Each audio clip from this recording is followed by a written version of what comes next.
یک تشک هبو فودالیتی هبو مثلا زینفوسی هبو سیدای من ملا محمد زاهد لأوي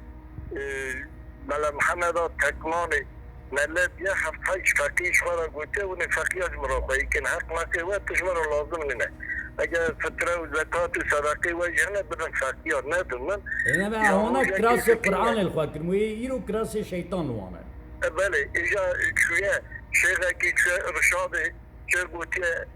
بابا من آقا کارکی آقا ملا محمد زاد چرا دوی خیرم قالا بابا خوب کارکی خونه که بلکه بابا تا کارکی تا غلط کردن غلطی و تو قرآن اجمرا بخونه معال قرآن معنا ویجمرا به حدیث حضرت رسول الله بخونه وی به اجمرا تو از شاهل اکینینم از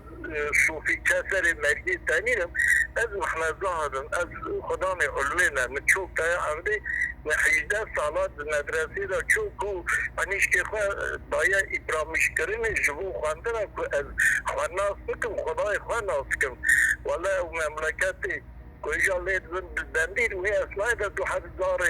لیسا خواندی هبونه راد بین دمانچه خود دگرن غیر الله وکیل وقتی وش منی مرا تشتای بشن امیرو قدل آمد شیرکن جوی ازی خلاص کن الله جو راد بین سیدای محمد زاد ری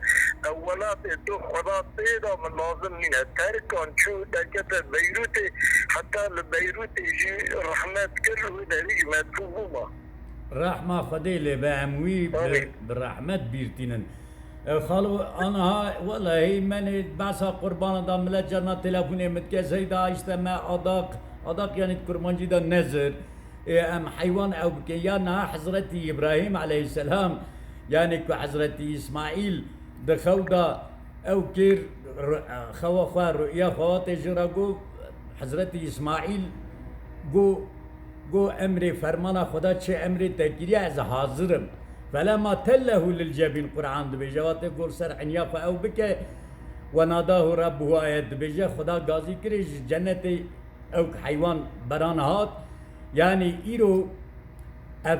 ایدا قربان مدک نزیک درباز بود یعنی ایرو انسان کرد ترک عرب عجم تبع اولاد امت اسلامتین قربان کرنه یعنی معنی قربان جد منات یفهم کرنه